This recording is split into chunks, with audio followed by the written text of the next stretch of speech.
Queridos, a paz do Senhor Jesus a todos, graças a Deus, chegamos para mais uma Conexão Jovem e hoje um pouco diferente. A gente vai estar trazendo hoje alguns jovens para estarmos trabalhando uma temática. E essa temática faz referência à nossa nova revista da juventude, né? A gente vai estar estudando os profetas menores, onde sábado agora, ou seja, para algumas congregações, ou já estudaram, sobre a introdução, o panorama geral, e logo após o livro de Oséias, vai ser o primeiro, e a gente vai estar estudando até o livro de Malaquias. Então, pessoal, hoje a gente vai estar tratando especificamente o livro de Oséias, parte 1, né? A gente vai estar dividindo do capítulo 1 até o capítulo 8, logo depois do 9 ao 12, sabendo que são 12 capítulos ao total. Então, fique muito atento, pegue um caderno se for preciso, preste muita atenção, certo? Para que a gente possa ganhar bastante informação o que for falado, que a gente consiga tratar bem intensamente cada capítulo, para que na sua congregação, na escola bíblica, a gente possa estar munidos de informações e aumentar as discussões e se aprofundar no texto de fato de Oséias, certo? Daqui a pouco vocês vão conhecer os nossos amigos, nossos irmãos que estão conosco para tratar dessa temática, mas antes de conhecê-los, vamos ler um texto sagrado. Pegue sua Bíblia, está no livro de Oséias, no capítulo 6, vamos ler do versículo 1 ao versículo 3, logo em seguida estaremos orando e apresentando a vocês nossos colegas, nossos irmãos, e em seguida a gente vai estar ouvindo alguns louvores, certo? Vamos lá. Diz assim o texto sagrado: venham e voltemos para o Senhor, porque Ele nos despedaçou, mas vai nos curar. Ele nos feriu, mas vai atar as feridas. Depois de 2 dias nos dará vida. Ao terceiro dia nos ressuscitará e viveremos diante dele. Conheçamos e prossigamos em conhecer o Senhor. Como o amanhecer, a sua vinda é certa. Ele descerá sobre nós como chuva fora de época, que rega a terra. Amém? Vamos orar ao Senhor? Querido Deus, eterno Pai, nós te damos graças, Senhor, por esta tarde, por este momento, Senhor, que só nos concede em tua presença para tratarmos a respeito desta temática. Pai querido, rogamos, Senhor, por cada um dos teus filhos que irão falar neste momento, que a tua graça, a tua bênção esteja sobre eles, e de igual modo, Senhor, aqueles que estão nos ouvindo agora. Pai querido, que no nome de Jesus eles sejam alcançados pelo teu Espírito, que eles sejam visitados por Ele, que a tua palavra salte aos seus olhos e que seus corações sejam inflamados por esta palavra. Pai querido, venha sobre nós, ajuda-nos em tudo, dai-nos entendimento da palavra, Senhor. Esta é a nossa oração, Pai querido, no nome de Jesus. Amém. Queridos, eu gostaria de apresentar a vocês, nossos irmãos que vão estar conosco. Vamos começar pelas damas, primeiras damas, né? Estamos com a nossa jovem Cecília aqui conosco, aqui do Templo Central, faz parte do conjunto Mensageiros Fortes, e ela vai estar nos dando esse apoio nesta tarde, neste momento. Estamos também com o nosso irmão jovem Isaac, também do Templo Central, também faz parte do Mensageiros, um jovem da bênção de Deus, formado ali no curso de teologia, formado no curso básico. Então, creio eu que Deus irá utilizá-lo neste momento para nos ensinar a sua palavra. De igual modo, temos o nosso jovem Eric, que já é bem conhecido nas mídias sociais da igreja. É um jovem abençoado por Deus, também seminarista. Creio eu que Deus há de falar ao seu coração. E também o nosso jovem John Wesley, que também, acredito que vocês já conheceram de algum culto da mocidade. Os demais também já perpassaram ali pelo púlpito, anunciando a palavra do Senhor. E hoje a gente vai tratar exatamente desse livro, o livro de Oséias. Então, já a gente vai estar retornando. Enquanto isso, a gente vai estar louvando e adorando a Deus com o nosso grupo de jovens. A paz do Senhor. Nós que fazemos o grupo Unigiades estamos aqui para louvar o nome do Senhor. Vamos cantar juntos alguns hinos, começando por Casa do Pai.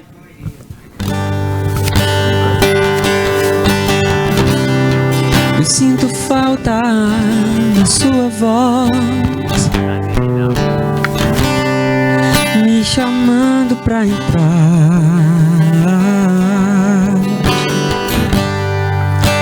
Eu sinto tanta saudade de caminhar contigo, Saudades do meu amigo, saudades do meu pai.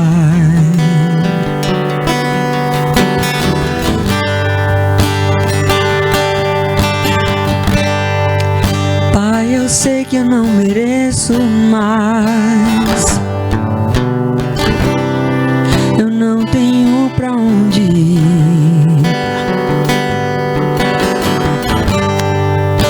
Eu sinto tanta saudade de conversar contigo, saudades do meu amigo, saudades do meu pai.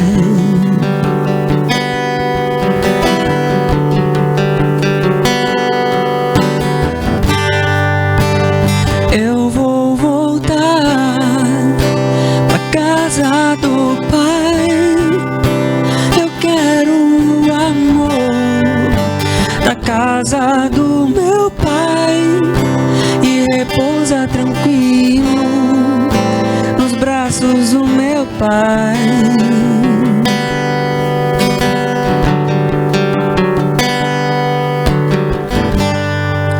Pai, eu sei que não mereço mais,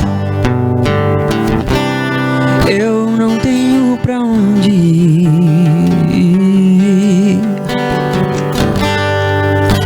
Eu sinto tanta saudade de conversar contigo, saudades do meu amigo, saudades do meu pai.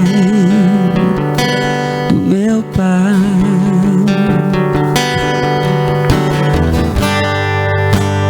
eu vou voltar pra casa do pai.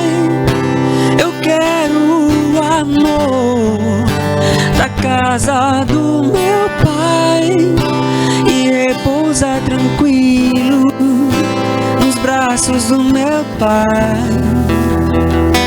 Do meu pai.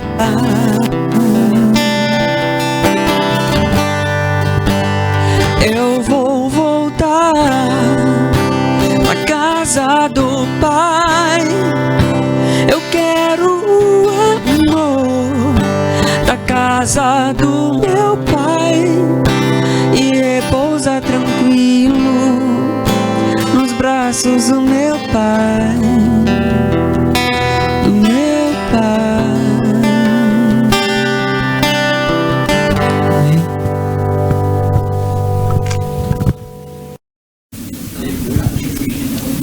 Amém.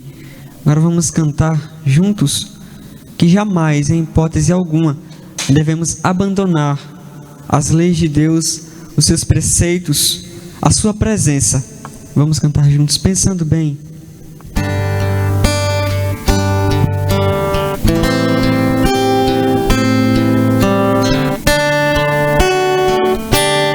Pensando bem, só a presença de Jesus na minha vida justifica tanta coisa sem saída.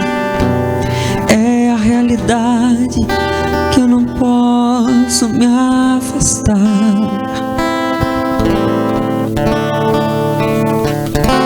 Sua presença me encoraja, me anima todo dia.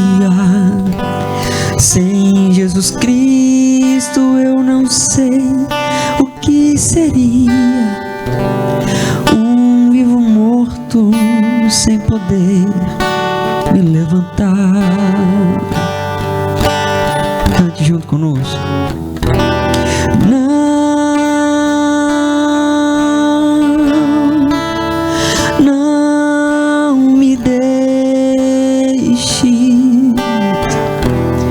Não me deixe sozinho, nem por um minuto, por favor. Não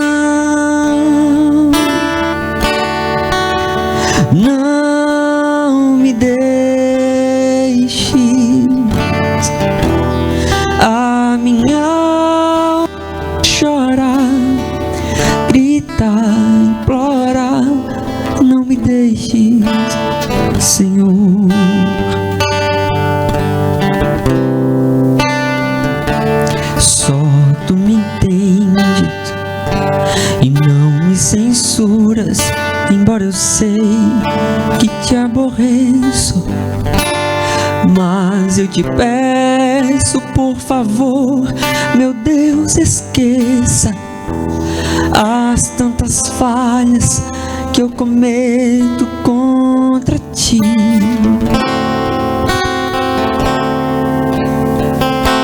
Se for preciso me exortar, fala comigo, estou ouvindo. Fala comigo, acordado ou dormindo, ou aqui mesmo, se quiseres, posso ouvir.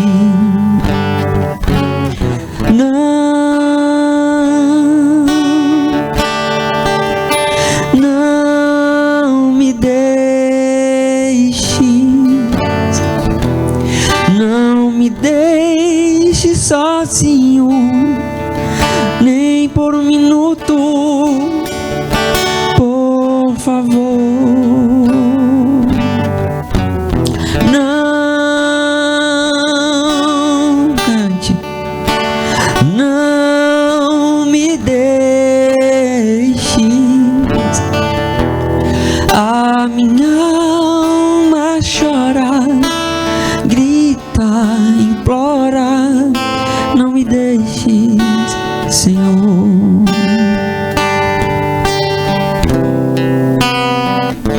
Estou contigo, ora não temas, te encorajas, vai em frente. É a presença que eu anelo tão somente. Não há barreiras que eu não possa ultrapassar. Mas se estou fraco, oh, me escondas em tuas asas bem seguras. Me agasalha com teu manto de ternura. Oh, me transportas como o vento sobre o mar.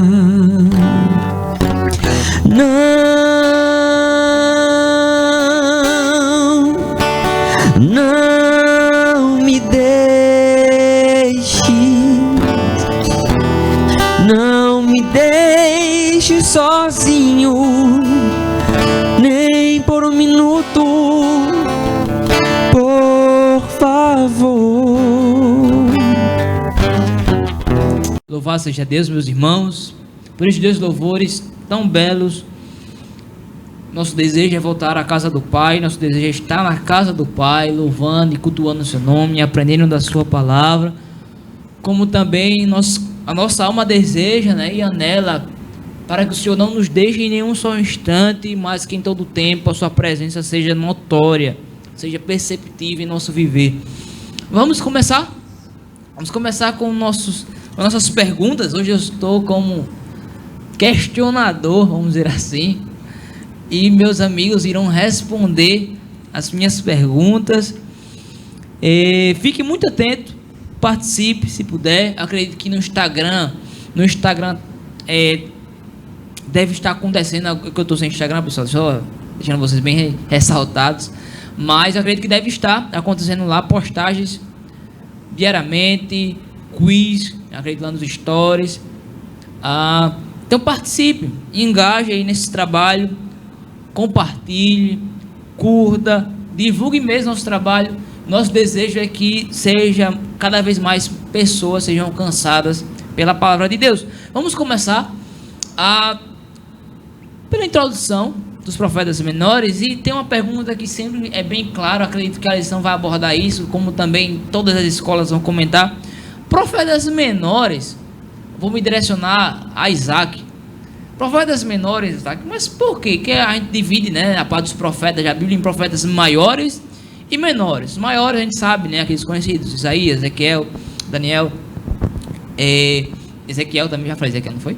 Mas também temos os menores. E por que essa distinção de maiores e menores? Será que é devido a não, maiores porque é mais importante, menores porque é de menor importância? Pode compartilhar conosco, meu irmão? Qual seria a ideia de maior e menor? Bem, eu gostaria de saudar todos a paz do Senhor. É gratificante estar aqui em mais um Conexão Jovem e responder a sua pergunta, Tiago. Não. Os profetas menores, eles não têm, de certa forma, uma coisa peculiar entre eles. Ao contrário de outros profetas, os profetas maiores, como Isaías, como você citou, eles não são nem de menor importância e também nem de menor estatura. Eles são ditos como profetas menores pelo simples fato de seus capítulos serem menores se for comparar com os profetas maiores. Mas em questão de sua relevância e de sua veracidade pelas escrituras, é igual. Ah, meu irmão, compreendi. Agora compreendi, então você anota isso aí. Possivelmente algo você pode colocar na escola bíblica, essa informação, e ajudá-los nessa compreensão. Mas vamos lá, se você perceber, se abrir sua Bíblia em Oséias capítulo 1, a gente vai ver que começa com o seguinte termo, né? Palavra do Senhor que foi dirigida a Oséias. Então, por que é importante, Isaac, que o livro comece com esta frase? Palavra do Senhor que foi dirigida a Oséias. É uma pergunta muito importante, porque a partir desta palavra nós podemos perceber toda a linha no qual vai ocorrer todo o livro de Oséias.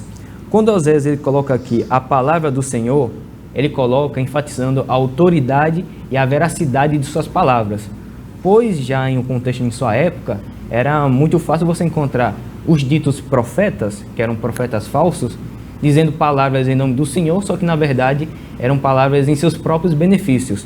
Então ele enfatiza aqui em suas palavras que não é a palavra de Oséias, o profeta, que vai falar a palavra do Senhor. Não, é a palavra do Senhor que está sendo canalizada nas palavras do profeta Oséias. Compreendi. Então, a gente toma isso aí como algo basilador, né? A sua base, todo o livro, como você bem falou, a veracidade. E eu queria juntar duas perguntas em uma, Claro. já para ficar bem claro, eu acredito que elas têm tudo a ver. Quando os eventos deste livro aconteceram, certo? Quando aconteceram, e o que estava acontecendo com o povo de Judá e de Israel na época? Bem, o livro de Oséias ele se data por volta do século 8 a.C. E no contexto geral você encontrava uma nação dividida entre o reino de Israel e o reino de Judá. O reino de Israel, no qual a capital era Samaria, e o reino de Judá, que a capital era Jerusalém. No contexto presente, no qual Oséias ele enfatiza até no seu próprio capítulo, no primeiro, ele diz assim: palavra do Senhor que foi dita a Oséias, filho de Beeri, nos dias de Uzias, Jotão, Acais, Ezequias, rei de Judá, e nos dias de Jeroboão, filho de Joás, rei de Israel.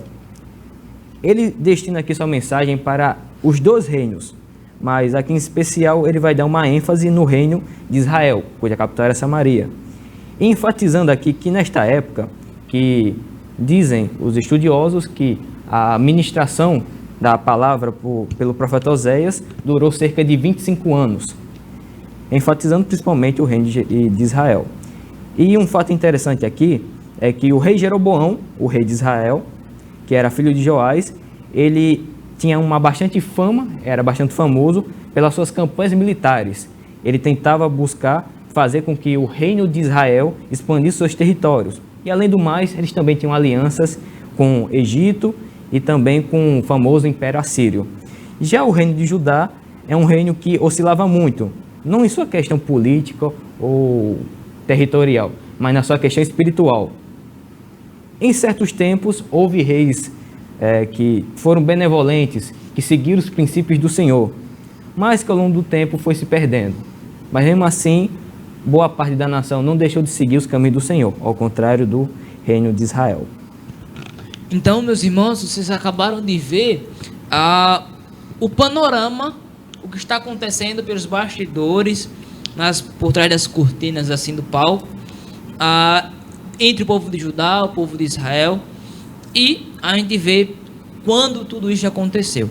Então, sabendo disto, vamos já adentrar no livro, de fato, no capítulo 1, e a gente vê, meus irmãos, que Oséias teve vários filhos, e deu alguns nomes a eles bem pertinentes. E é exatamente sobre isso que a gente vai tratar agora, com base no capítulo 1, que vai dizer o seguinte, né? Qual era o significado dos nomes dos filhos de Oséias? Porque um se chama Jezreel, né? O outro se chama a Lohuama, se não me engano. Sim. Isso. Então, qual é o significado dos seus nomes e por que teria dado este nome a eles? Uma pergunta bastante importante. Preciso ressaltar aqui que no contexto do livro de Oséias ele teve 3 filhos. 2 filhos e uma filha. O primeiro, o primogênito, ele deu o nome de Jezreel, que significa Deus semeia. Todos os significados, ressaltando, todos os significados dos filhos, dos nomes dos filhos de Oséias, tem a ver com a profecia que Deus tinha mandado com que Oséias ele enviasse para o seu povo. Então, o primogênito se chama Jezreel, que significa Deus semeia, mas também Jezreel é uma referência a uma cidade, também que se encontra no Antigo Testamento. É uma cidade onde a casa de Acabe, do rei Acabe, ela foi destruída, tendo principal ênfase na parte com que a princesa ou a rainha Jezabel, ela foi morta, como nos diz aqui no segundo livro dos Reis, capítulo 9, dos versículos 30 ao 37. Ou seja, o nome da cidade e o seu próprio significado é bem importante.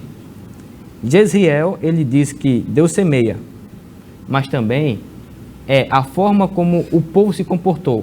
O povo produziu iniquidades e, por consequência, eles iam pegar como seu fruto a própria ira de Deus, assim como aconteceu nos tempos do rei Acabe e da rainha Jezabel. O segundo filho se chama Lohuama, que significa não compaixão ou sem compaixão.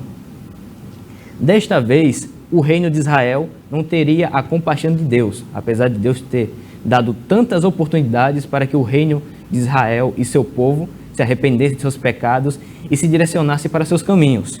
Mas dessa vez seria totalmente diferente. Deus iria entregar totalmente o reino de Israel aos seus inimigos. De certa forma que o reino de Judá, o reino oposto, que é a capital de Jerusalém, seria de certa forma poupada neste momento, pois a iniquidade do povo de Israel e de Samaria foi a gota d'água para Deus, no qual seu destino seria a punição. E por fim, o terceiro filho se chama Lo-Ami, que significa sem povo ou não ao meu povo, que significa que a nação seria punida pela sua idolatria de tantos anos, tentar misturar os templos sagrados do Senhor com toda a estrutura pagã, todo o pecado, toda a luxúria e soberba que o povo tinha produzido, seria essa gota d'água que, por consequência, levaria futuramente à invasão, por coincidência, de um de seus aliados, que no caso foi a invasão do Império Assírio, que arrasou completamente o reino de Israel e Samaria. Então, meus irmãos, perceba que Deus faz questão de dizer a Oséias o nome de cada filho e o seu significado devido ao estado que se encontrava a nação de Israel, o povo de Judá. E é interessante que você se lembre que no Antigo Testamento existia muito era muito natural dar o nome do filho de acordo com a situação que se encontrava. Esaú, Jacó, né, porque aquele agarra o calcanhar, Esaú, peludo. Raquel vai dar o nome do seu filho de Benjamim, de Benoni, né, depois que Jacó dá de Benjamim. Então era natural naquela época, acredito que hoje também alguns casais darem um nome com o significado do filho representando algo que ele está vivendo naquele momento. Então a gente vê aqui a mesma naturalidade que Deus dá esses nomes com esse propósito de dizer à nação de Israel, a própria família de Oséias era uma mensagem para a nação de Israel e de Judá. Então a gente pode chegar na seguinte pergunta, Isaac: quais são alguns lugares que as pessoas que hoje reconhecem essa busca em vez de Deus?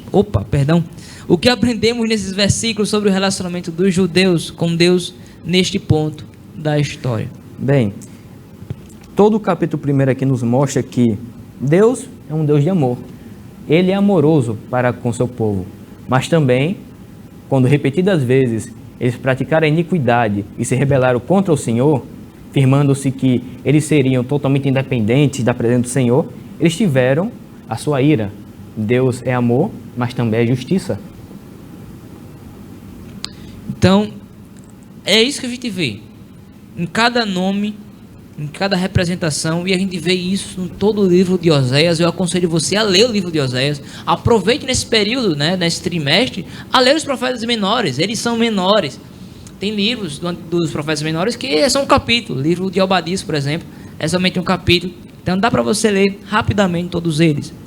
Então, queridos, finalizamos o capítulo 1. Vimos aqui, né, os pontos-chave, os filhos de Oséias. E vejamos agora no capítulo 2, e neste momento eu vou me voltar, permita-me, Cecília, com a seguinte pergunta, né? Como podemos reconciliar a primeira parte do capítulo, que Deus vai punir Israel, com a segunda parte do capítulo, que ele vai mostrar a misericórdia a Israel? Como é que a gente pode fazer essa união, essa reconciliação? Bom, respondendo a pergunta que Tiago fez, nós podemos ver no começo do livro que é feita de forma figurativa uma comparação de Gomer como sendo a nação israelita.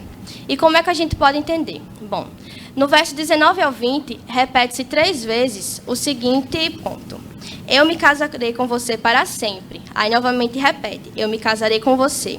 E isso o que é que acontece? Fala sobre a justiça, sobre a compaixão, sobre o amor e sobre a fidelidade a qual a nação israelita terá com Deus diante de tudo o que aconteceu, depois que aconteceu o perdão. Depois que Israel se arrependeu e vai ter, enfim, no milênio, como eu citei na questão anterior, vai ter a paz e todo esse pecado, toda essa iniquidade vai ser cessada. Então, olha só que coisa bonita, pessoal. No capítulo 2, eu estava lendo aqui, dando uma olhadinha. No versículo 20, Deus vai dizer, com respeito a Israel: farei de você minha esposa em fidelidade, e você conhecerá o Senhor. E no versículo 23 vai dizer, né? Outrora vocês seriam Lo-Ami, como nós já aprendemos que vocês não são meu povo. Mas Deus vai dizer: vocês não eram meu povo, agora você é meu povo. E vocês vão dizer: tu és o meu Deus. Apontando para algo lá na frente, exatamente esse milênio onde Jesus há de instaurar em sua plenitude o seu governo e o seu reino entre nós. Então vemos aqui o amor de Deus sendo manifestado, a sua fidelidade, a sua misericórdia para com o seu povo. Então passemos agora para o capítulo 3. Capítulo 1 já foi, capítulo 2. Vamos ao capítulo 3. Bem curtinho, mas tem uma mensagem muito enfática, né? E a gente, nesse ponto, vai tratar com o nosso irmão Érico, nosso jovem Érico. Ele vai estar respondendo esta pergunta, bem simples, mas que tem muito a nos ensinar. Que diz o seguinte: por que, Érico, Deus ordenou que Oséias fizesse o que está contido no capítulo 3? Por que Deus desejou isso? Saúdo toda a mocidade com a paz do Senhor. É motivo de grande alegria de estar aqui nessa Conexão Jovem para falar sobre esse profeta Oséias, que tem uma mensagem de grande importância para a nossa vida. E nesse capítulo 3, ele mostra claramente que, ele diz assim no versículo 1: e o Senhor me disse, vai outra vez, ama uma mulher, amada de seu amigo e adúltera, como o Senhor ama aos filhos de Israel, embora eles orem para outros deuses e amem os bolos de uvas. Nesse versículo, nesse capítulo, ele fala claramente que Oséias, além de já ter se casado com ela, ter tirado ela do âmbito da prostituição e se tornado ela como esposa, ele ainda tem que perdoar ela por trair ele mais uma vez. É um caso muito específico assim da Bíblia, que além dele ter passado por toda essa vergonha de ter se casado com uma prostituta, e ele ainda vai ter que se casar de novo, comprar ela de novo, porque ela abandonou ele. E a gente já pode aplicar na nossa vida que o perdão, às vezes Deus ele nos coloca em situações tão difíceis, mas ele proporciona essas situações para que nós possamos tirar lições para as nossas vidas, para que nós possamos aprender com isso. Oséias, mas por que, Senhor, o Senhor está fazendo isso comigo de novo? Eu não já tirei ela, ela me abandonou, por que eu tenho que voltar? Mas só que o Senhor ele fez isso para dar uma lição para o povo de Israel. Porque o povo estava desviado, o povo estava olhando para os outros deuses, não estava sendo fiel ao Senhor. E o Senhor ele mostrou isso de maneira prática para o povo, usando o profeta Oséias para mostrar esse exemplo, que ele estava sendo traído. a relação não estava sendo uma relação boa entre Deus e o povo de Israel, porque o povo estava traindo ele, não estava sendo fiel à ordem, aos princípios do Senhor. E que nós possamos também buscar sempre seguir os padrões e também buscar perdoar. Que Oséias, ele teve que perdoar Gomer para poder se restaurar o seu casamento. Ele teve que ir lá e comprar ela de novo. E que possamos buscar sempre esse perdão. E entenda algo, pessoal, isso aqui não é algo, vamos dizer assim, histórico. É histórico, certo? Isso aqui de fato ocorreu, não é uma história. Isso aqui não é um conto de fadas ou é só estar aqui para um ensinamento. Isso de fato aconteceu, a vida do próprio profeta, ela serviu com este fim, para mostrar ao povo de Israel exatamente isso. Então acredito que Eric já perpassou pela próxima pergunta que eu iria fazer. Como o amor de Oséias por sua mulher, por Gomer, é semelhante ao amor de Deus por Israel, não é isso? Sim. Então vejamos agora, adentramos no capítulo 4, o capítulo 3 é bem curtinho, mas dá para a gente entender isso. Claro que aqui é um tratamento de Deus especificamente com o povo de Israel, certo? Especificamente com o povo de Israel. Contudo, a gente pode aplicar a nossa vida da mesma forma. Assim como o povo de Israel, a nossa vida é semelhante e às vezes temos altos e baixos, nossa vida oscila. Contudo, o amor de Deus sempre há de nos buscar e devemos sempre rendermos-nos diante dele, diante desta misericórdia. Ao entender este amor, rendermos-nos a ele, submetermos e assim viver em sua vontade, em sua totalidade. Queridos, vamos ao capítulo 4. Capítulo 4, estamos bem ágeis assim, até por sinal. Capítulo 4, temos 19 versículos, porém a gente consegue resumir este capítulo em apenas uma pergunta. Tem aqui na minha Bíblia, né, uma epígrafe: Deus acusa Israel e Deus acusa os sacerdotes. Acredito que é sobre isso que a gente vai tratar. E nesse momento eu queria me voltar a John Wesley, que ele vai estar explicando para nós esse texto bíblico, essa pergunta, que é a seguinte: qual o principal problema mencionado neste capítulo 4? Pai do Senhor, juventude, também quero expressar a minha alegria de estar aqui para juntos aprendermos um pouco mais sobre o profeta Oséias. Também peço a todos que estão aqui ligadinhos conosco que compartilhem este vídeo para que mais vidas sejam alcançadas do conhecimento da palavra de Deus. Então, nesse texto, nós podemos observar que o principal problema que o texto menciona é a falta de conhecimento do povo de Israel. Mas não é uma falta de conhecimento que se fala que eles não conheciam a Deus, mas porque eles esqueceram dos mandamentos de Deus para com eles. Eles esqueceram da aliança de Deus para com esse povo. E Deus ele vai culpar aqui no versículo 4 a 8 os sacerdotes, porque era a função dos sacerdotes instruir esse povo. Era a função dos sacerdotes distinguir aquilo que era puro e o que era impuro para com o povo. Quando o povo estivesse em caminhos errados, que estivesse indo contrário aos mandamentos de Deus, era a função dos sacerdotes também repreendê-los, a fim de colocar eles no eixo. Então, nós podemos ver que os sacerdotes, aqui no texto, nesse contexto, eles se desviaram. Eles acabaram entrando no caminho da idolatria e também deixaram de ensinar, deixaram de lado os ensinamentos de Deus. E isso fez que o povo se esquecesse dos mandamentos do Senhor, da lei de Deus, e começasse a praticar pecados. Então, o texto, podemos ver que ele vai mencionar no versículo 2, diz assim: os pecados do povo só prevalecem o perjurar, o mentir, o matar, o furtar, o adulterar e homicídios sobre homicídios. Então, esse pecado do povo, Deus também está denunciando o pecado do seu povo e teve várias consequências. E até mesmo a terra foi comprometida como consequência desse pecado, como diz no versículo 3. Por isso a terra se levantará e qualquer que morar nela desfalecerá como animais do campo, e como as aves do céu, e até os peixes do mar serão tirados. Então, todo esse contexto, esse problema, também nos traz lições, que nós possamos, a cada dia, continuamente, estar meditando na palavra de Deus, guardarmos ela em nosso coração, como disse o salmista, para que não possamos pecar contra o Senhor. Então, esse é o ensinamento do texto. Então perceba a seriedade da acusação que Deus faz. Deus chega no versículo 16 a comparar o povo de Israel a uma vaca rebelde, um animal irracional.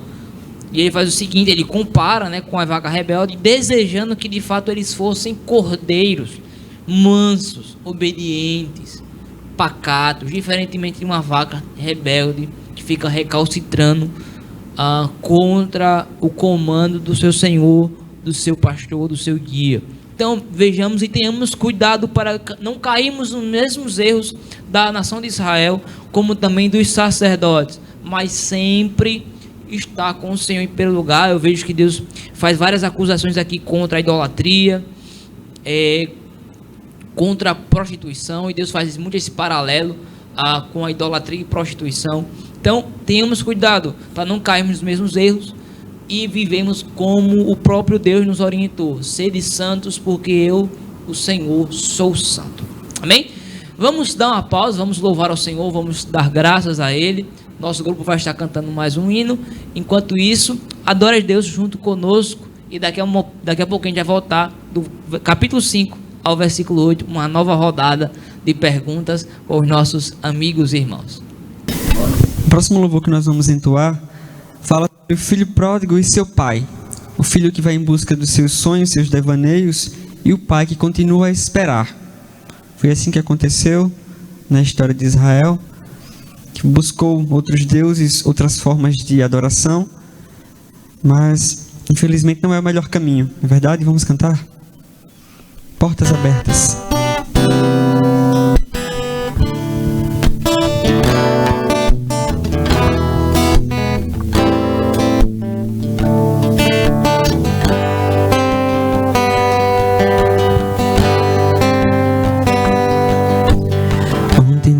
Sua casa e saiu pelo mundo.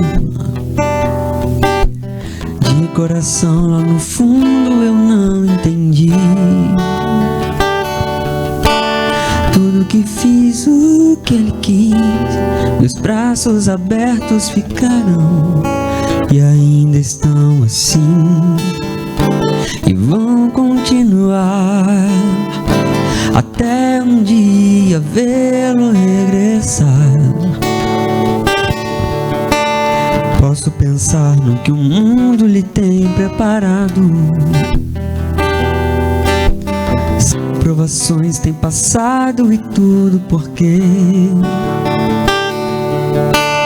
falsos amigos por aí, conselhos vazios mas cheios de palavras vãs. Que grande ilusão, mentiram ao seu jovem coração.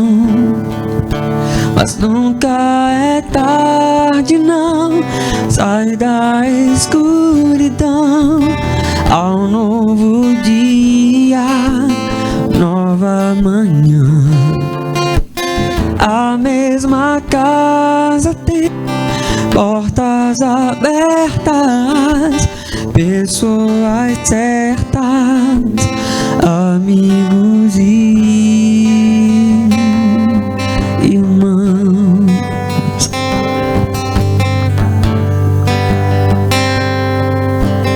Parece um sonho, mas nem a distância me engana.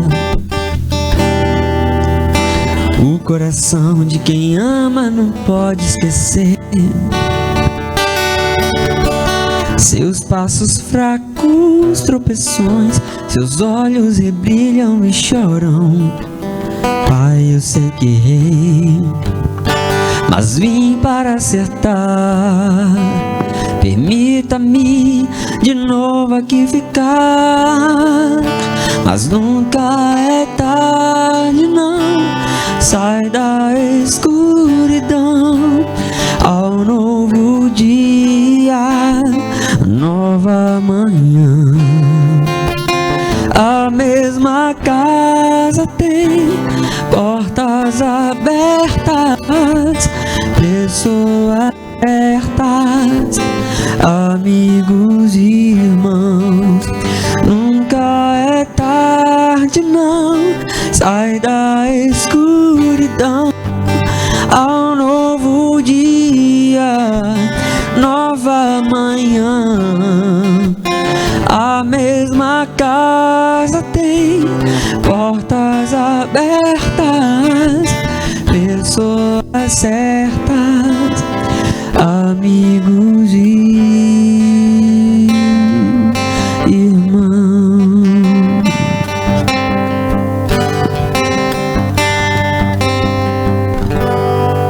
Glória a Deus, meus queridos. Nunca é tarde. Sempre há uma oportunidade para aqueles que desejarem voltar aos braços do Pai. Eu sempre costumo dizer que as portas da graça continuam abertas, as portas da casa de Deus continuam abertas para receber. Assim como aquele jovem, né, ele voltou, o filho pródigo voltou para o seu pai, e o pai estava de braços abertos, sempre pronto a receber os filhos que se achegarem arrependidos ante a ele. Então vamos continuar com as nossas perguntas, e voltaremos para mais um ciclo, como bem falei antes, e faremos ao nosso irmão Isaac mais uma vez, nosso jovem Isaac, que diz o seguinte: Isaac, quais princípios podemos aprender com o capítulo 5, né, com o arrependimento do povo de Israel, que podemos aplicar a nossa própria atitude enquanto vamos à igreja?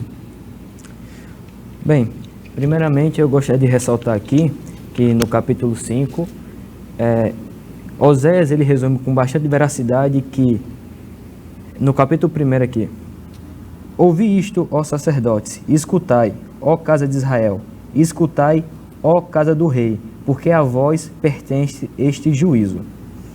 Logo no primeiro capítulo aqui, Oséias ele resume totalmente a situação do reino de Israel, que o problema não era apenas de um grupo, nem do grupo religioso, dos sacerdotes, e nem do grupo político, que era a realeza. O problema era de todos, pois todos pecaram e aquele reino estava fadado à sua destruição. Fazendo assim uma relação entre o reino de Israel e a tribo de Efraim, Oséias ele vai detalhando a condenação, vai detalhando todas as iniquidades que o reino de Israel vem praticado, assim como também o reino de Judá durante sua trajetória. Porém, há um detalhe bastante ínfimo aqui, logo no final do capítulo 5, que diz assim: porque para Efraim serei como leão, e como leãozinho para a casa de Judá, e eu despedaçarei e ir-me-ei embora, arrebatarei e não haverá quem livre. Apesar dos dois terem um final trágico de destruição, com o reino de Judá, o Senhor seria mais benevolente, pois ainda dentro daquele reino, Deus ainda tinha piedade das pessoas que ainda eram fiéis à sua palavra e aos seus mandamentos. Mas ao reino de Israel era totalmente nulo, pois assim como a própria prostituta Gomer, isso me faz lembrar uma frase do filósofo Platão, que mente sã, corpo são.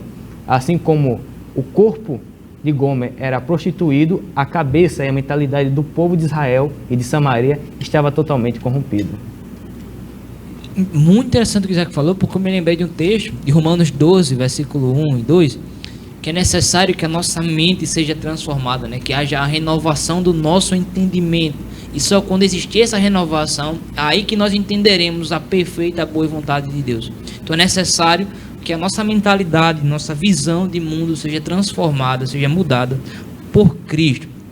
Então, diante disso, o que podemos perceber, Isaac, que algumas pessoas recorrem, né, à ajuda em vez de Deus em outros lugares. Então, como é que a gente pode entender isso? Quais são esses lugares? Como essas pessoas buscam? Eu gosto de enfatizar que hoje em dia um dos principais catalisadores que vem levando muitas pessoas são as redes sociais, mas não como uma forma positiva. As pessoas destilam todos os seus sentimentos, tanto bons como ruins, nas redes sociais, como se as próprias redes sociais fossem uma fonte de destilação de todos os seus problemas. A rede social vai resolver tudo, mas não é bem assim. Tem outras pessoas que despejam todo a sua angústia, todos os males da sua alma com bebidas, festas, mais amizades. Só que totalmente isso vai desaparecer ao longo do tempo e vai causar a sua própria autodestruição. Mas aquele que tiver firmado, galgado nos caminhos do Senhor e trilhar-o com sabedoria, alcançará o caminho correto. E isso é interessante porque me fez lembrar de uma outra frase, bem conhecida, eu não me recordo de quem é, mas é aquela famosa frase que existe no homem um vazio que é do tamanho de Deus. E esses, né, que ainda não conheceram, eles procuram recorrer a outras coisas, a outras situações, a outras formas de preencher este vazio. Contudo, de forma alguma, jamais eles conseguirão. E se você, meu querido ouvinte, que está aqui nos ouvindo, entrou nessa live por acaso, e sente este vazio e procura satisfazer-se, preencher este vazio com outras coisas, eu posso lhe dizer que apenas por meio de Jesus Cristo a tua alma encontrará verdadeira e total felicidade. Então, lembre-se disso, somente recorra ao Senhor Deus, ao Senhor Jesus, pois apenas Ele poderá satisfazer-se e conceder perdão e alívio à tua alma. Então, entendido o capítulo 5, entremos agora no capítulo 6, que foi o texto que nós lemos, né, inicialmente, do versículo 1 ao versículo 3. E eu me dirijo agora a Cecília. E a pergunta, bem simples, né, mas que perpassa os 11 versículos, que perpassa a ênfase deste capítulo, que é o seguinte: por serem constantes, no caso fazendo referência ao povo de Israel, Cecília, por serem constantes, qual foi a consequência? O que foi que Deus fez devido a essa inconstância do povo de Israel? Bom, primeiro vale enfatizar que apesar de haver tanto pecado na nação israelita, Deus sempre se manteve fiel com aqueles poucos, porém que sempre estiveram com Ele. E essa resposta nós podemos encontrar a partir do verso 4, ou melhor dizendo, a partir do verso 5, que diz o seguinte: por isso eu despedacei por meio dos meus profetas, eu os matei com as palavras da minha boca, os meus juízos reduziram como relâmpago sobre vocês. E voltando um pouco, no verso 3, ou melhor dizendo, um pedaço do que está dizendo nesse capítulo, nós podemos ver a seguinte frase: a tua lealdade é como a nuvem da manhã, e é como o orvalho que cai cedo. Ou seja, é algo que não é constante. E para nós que fomos salvos por Cristo Jesus, vale salientar que temos que manter a constância. E a questão a qual o Tiago apresentou fala exatamente isso, da inconstância. Ou seja, o povo israelita não era constante com Deus. Por isso, sempre mentia, sempre vivia uma vida de falsidade. E levando, como eu já falei, para os dias atuais é basicamente isso. Nós temos que ter uma vida em Cristo, porque Ele nos justificou. Então, nós temos que ter constância para com o reino de Deus.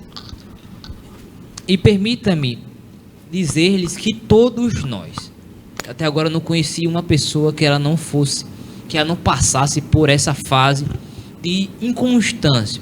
Às vezes, seja um devocional, seja em uma vida de oração, seja na meditação da palavra de Deus.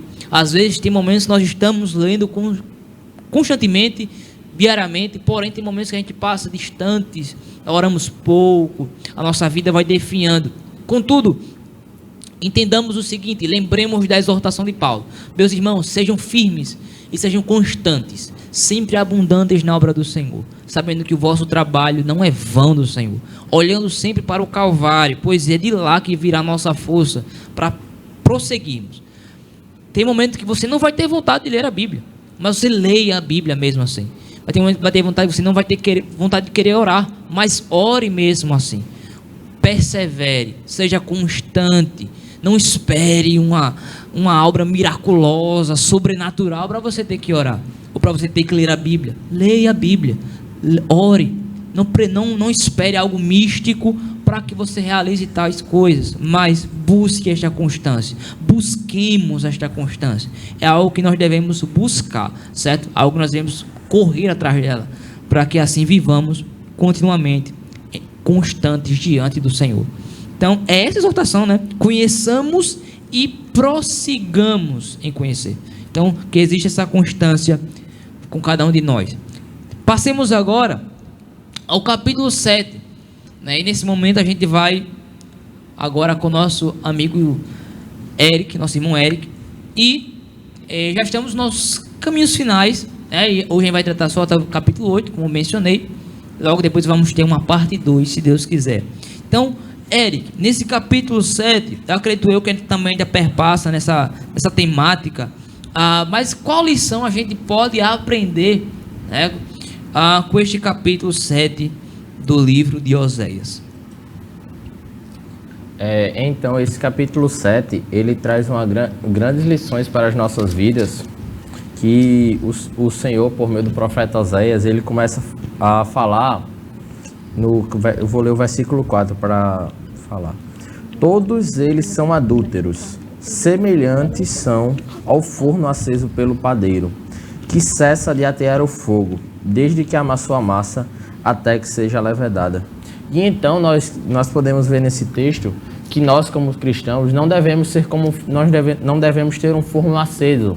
E por que ele está usando essa metáfora do forno aceso?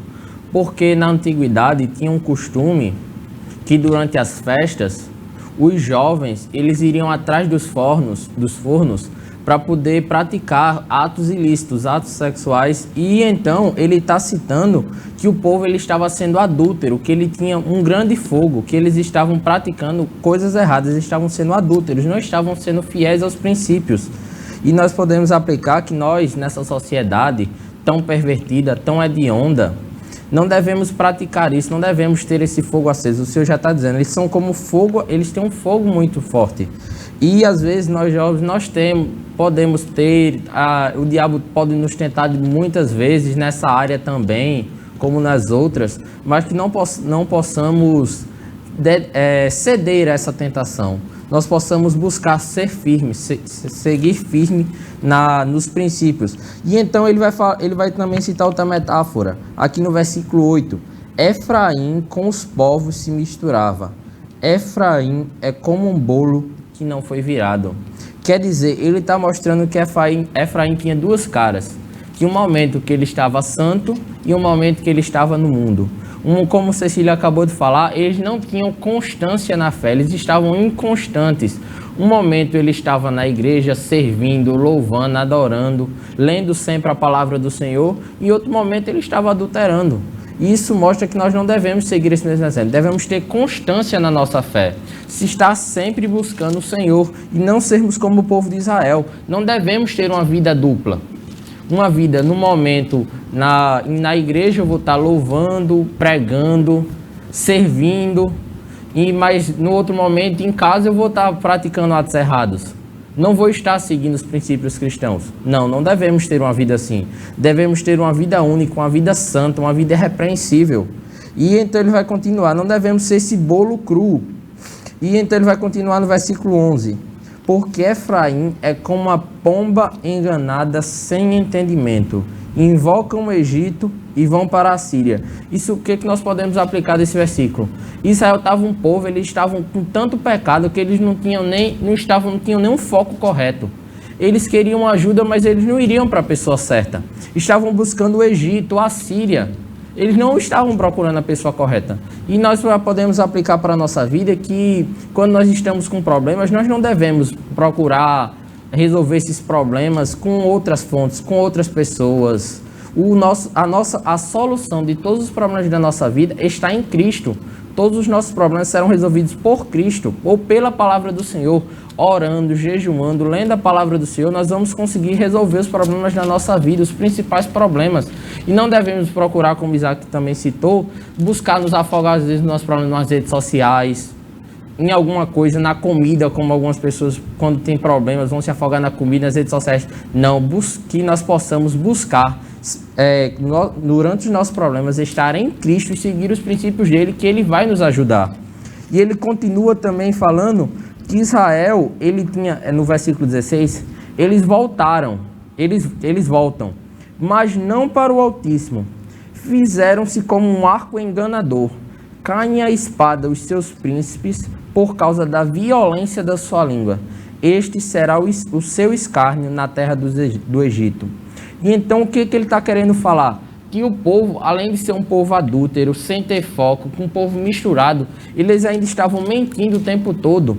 E essa mentira, como tem uma expressão popular, o tiro saiu pela culatra. Eles continuaram fazendo essa mentira, e então a própria mentira caiu sobre eles. E que nós possamos não estar sempre mentindo na igreja, que eu já vi casos de gente mentindo dentro da própria igreja, soltando mentiras, que nós possamos viver uma vida em santidade, sem mentir, viver uma vida, não ser um arco enganador, que nós sejamos crentes verdadeiros e irrepreensíveis.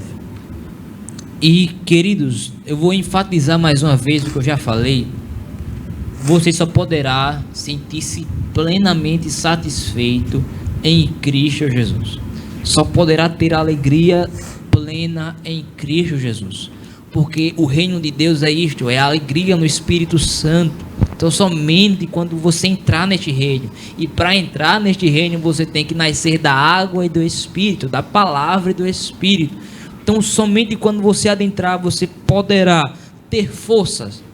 Só quando você fazer parte deste reino de Cristo, você poderá ter forças para vencer as tentações, para ter um foco, que agora o seu foco é Cristo, como disse Paulo, deixando as coisas que para trás ficam, prossigam para o alvo, pelo prêmio da soberana vocação de Deus. Nosso alvo está lá na frente, é Cristo o nosso alvo. E buscando sempre refrear nossa língua. Se eu não me engano, a carta de Tiago vai dizer isso, né? Aquele que guarda a sua língua, esse é sábio, esse consegue. Então, entremos agora no capítulo 8, nosso último capítulo. Eu iria falar algo, porém me fugiu a memória. Mas vejamos agora então, nosso último capítulo da nossa live de hoje. Contudo, vejamos no versículo 3, né? Eu vou ler aqui para vocês. Mas Israel rejeitou o bem, em algumas outras versões, rejeitou o que é bom. John, como você vê a cultura moderna rejeitando o bem de hoje? Porque aqui a gente vê a nação de Israel naquela época rejeitando o bem, e hoje, né, a cultura moderna, como a gente vê eles rejeitando o bem? Bom, literalmente aqui neste versículo está falando que o que seria o bem? O bem que Israel rejeitou foi os mandamentos de Deus para com esse povo. Deus que fez tantas maravilhas no meio desse povo de Israel, e agora eles se esqueceram das promessas, se esqueceram das alianças que Deus fez com eles e acabaram rejeitando o bem. E dessa maneira nós podemos ver nos dias atuais. Nesse texto, agora que eles rejeitaram o bem, Deus está anunciando um castigo sobre eles. E nos dias atuais não é diferente. Muitas famílias brasileiras hoje vivem na base, sofrendo a situação do divórcio, do adultério, nos lares com mentiras, invejas. E o que é isso? Porque estão rejeitando o bem, estão negligenciando os princípios da palavra de Deus e estão acabando se deixando influenciar pela cultura moderna, em que podemos ver músicas que vão contra a palavra de Deus, novelas e vários outros tipos de cultura.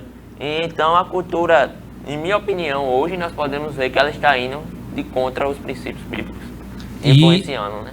Exatamente, a gente vê também no versículo 1, exatamente o que John falou, transgrediram a minha aliança e se rebelaram contra a minha lei, os mandamentos divinos, eles rejeitaram o que é bom, rejeitaram Jesus. O próprio Jesus vai dizer, né, que a lei de fato é boa, ela é santa, porém, Paulo vai dizer logo depois que a nossa carne, vamos dizer assim, nós conhecemos o que é pecado devido à lei, contudo, rejeitamos o que é bom e nós estamos vendo na nossa sociedade, no estado que ela se encontra devido a essa rejeição.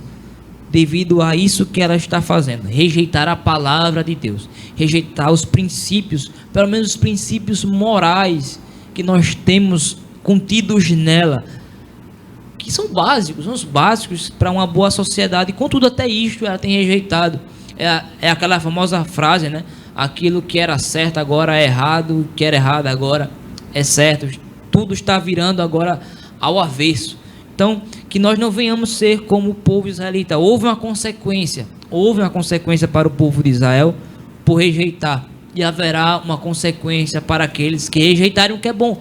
E hoje essa bondade é revelada através da palavra de Deus, revelada na lei do Senhor, e especialmente em Cristo. Cristo é o bem de Deus para nós. Cristo é a bondade personificada. Então, se aquele que o rejeitar, nós sabemos que no final dos tempos, Deus de igual modo o rejeitará, pois não aceitou a sua palavra de vida e verdade. E John, nesse mesmo capítulo, ele faz uma referência, né, que os israelitas semeiam o vento. Que expressão? Como é que a gente poderia entender essa expressão? Que os israelitas semeiam o vento. Bom, diz assim, é o versículo 7, isso? Isso. Porque semearam ventos e cegarão tormentas. Então essa clímax que está no versículo, o que seria semear os ventos? Semear o pecado. E agora eles estão colhendo o castigo. E esse castigo nós podemos ver que agora eles vão ser cativos de Assíria. Então é um dos castigos que eles colheram. Então, já finalizando aqui a minha participação, que nós não possamos aprender com Israel aqui, de negligenciar o bem, que possamos sempre estar firmes e constantemente aprendendo mais da palavra de Deus e também dispostos a influenciar e não deixar que outras pessoas de fora do mundo nos influenciem com a cultura moderna, que assim com certeza faremos a diferença em nossa geração. Muito bom, graças a Deus. Queridos, chegamos ao final dos nossos 8 capítulos de hoje. Eu gostaria de dar mais uma vez uma passada em cada um, trazendo as suas considerações finais, alguma aplicação que ele queira fazer. Não sei se John queria falar mais uma vez, ele falou como último, mas eu gostaria que cada um falasse, comentasse um pouco. Vou começar por Isaac, certo? Isaac vai estar trazendo suas considerações finais e alguma aplicação, caso ele deseje, da parte de Deus. Bem, eu só gostaria de agradecer aqui pela oportunidade, é muito importante, e o livro de Oséias tem me trazendo grandes reflexões na minha vida, que nós podemos dizer que o livro de Oséias é um guia para a sua vida, do que tudo que você não pode fazer, porque o espelho do povo de Israel não é o reflexo do povo de Deus, no qual Cristo derramou seu sangue para nos salvar. Então, que o livro de Oséias seria uma reflexão, não só para mim, mas para o telespectador que estará nos ouvindo e nos vendo aqui, e que a paz do Senhor esteja sobre ti. Vamos ouvir agora Cecília, trazendo as suas considerações finais. Bom, também gostaria de agradecer esse momento e salientar a importância de sermos constantes, de buscarmos sempre a palavra de Cristo, porque é ela que nos salva, ela que nos resgata, que a gente não venha viver o que a nação israelita precisou passar e ainda passa nos dias atuais, devido à sua desobediência, que a gente venha sempre ter a constância de buscar a Deus, de sempre seguir o caminho de Cristo, que nós venhamos ser diferentes do mundo moderno, porque isso é o mais importante hoje em dia, desconformar do que o mundo quer nos influenciar, que nós sejamos influenciadores de Cristo, da palavra de Cristo, e não ser influenciáveis pelo mundo. Ouviremos agora Eric, em nome de Jesus. E então, para concluir, que nós possamos sempre semear o perdão e obedecer sempre o que Deus está nos mandando, obedecer os princípios da palavra do Senhor, porque Ele é o nosso manual, o nosso guia para a nossa vida. Nós possamos obedecer como Oséias obedeceu, mesmo sendo difícil, porque ser cristão é uma tarefa difícil, não é uma tarefa fácil. mas que nós possamos obedecer sempre esses princípios e que nós não sejamos como o povo de Israel, povo adúltero, um povo que tinha uma vida dupla, que vivia uma vida mascarada. Nós possamos ser santos e íntegros, como mostra lá em Efésios 1, e que nós possamos também ter sempre um guia, e nosso guia é Cristo. Quem nós podemos ter, quem vai resolver todos os nossos problemas é Cristo, é a palavra do Senhor. Que nós não sejamos como essa pomba enganada que o texto mostra, que nós também não possamos praticar sempre a mentira, que nós possamos ser um arco verdadeiro e não um arco enganador. Graças a Deus, o John já trouxe as palavras e decidiu se abster nesse momento, mas eu lembrei o que eu iria falar. O propósito real de Deus para cada um de nós é sermos a semelhança do seu Filho. Ele nos predestinou a isso, a sermos imagem do seu Filho. E por meio do seu Espírito, hoje Ele está fazendo esta obra, nos aperfeiçoando dia após dia, a imagem de Cristo. E um dia, conforme o apóstolo João, o veremos face a face e seremos como de fato Ele é em sua plenitude. Tudo isso que nós escorremos aqui, queridos, é Deus querendo tratar com o seu povo para que eles se voltem a Ele, ao próprio Deus, que se voltem a Ele e reconheçam o seu pecado, reconheçam os seus erros e cheguem-se de volta ao Pai. O relacionamento que for aqui quebrado pelo pecado, Deus deseja restaurar e Ele já restaurou por meio de Cristo Jesus. Que Deus te abençoe cada vez mais. Aguardamos você na próxima live, próxima Conexão Jovem, parte 2 sobre o livro de Oséias. Estaremos finalizando com os 4 capítulos finais, possivelmente os 4 mais uma vez, cada um com um capítulo, tratando dessa temática. Eu acredito que posteriormente teremos outros trabalhando com os mesmos profetas menores, possivelmente Joel e assim por diante. Amém? Vamos orar mais uma vez, agradecendo ao Senhor por esta tarde, por este momento que o Senhor nos concedeu. Pai querido, eterno Deus, te damos graças por este momento, Pai, por aprendermos a Tua Palavra, por nos enriquecer e trazer valiosas lições deste livro. Pai, nestes 8 capítulos que nós perpassamos, em manter a nossa fidelidade, a nossa constância, Senhor, a nossa obediência, tendo, ó Deus, os nossos olhos fitos em Ti e buscando viver, Pai, em amor, em misericórdia, em perdão, em compaixão. Pai querido, abençoa cada um dos filhos que ouviram o que foi tratado aqui, que a Tua bênção seja sobre suas famílias e, ó Deus, seja glorificado em tudo e em todos, sobre tudo e todos. Esta é a nossa oração, Pai querido, no nome de Jesus. Amém. Deus te abençoe no nome de Jesus.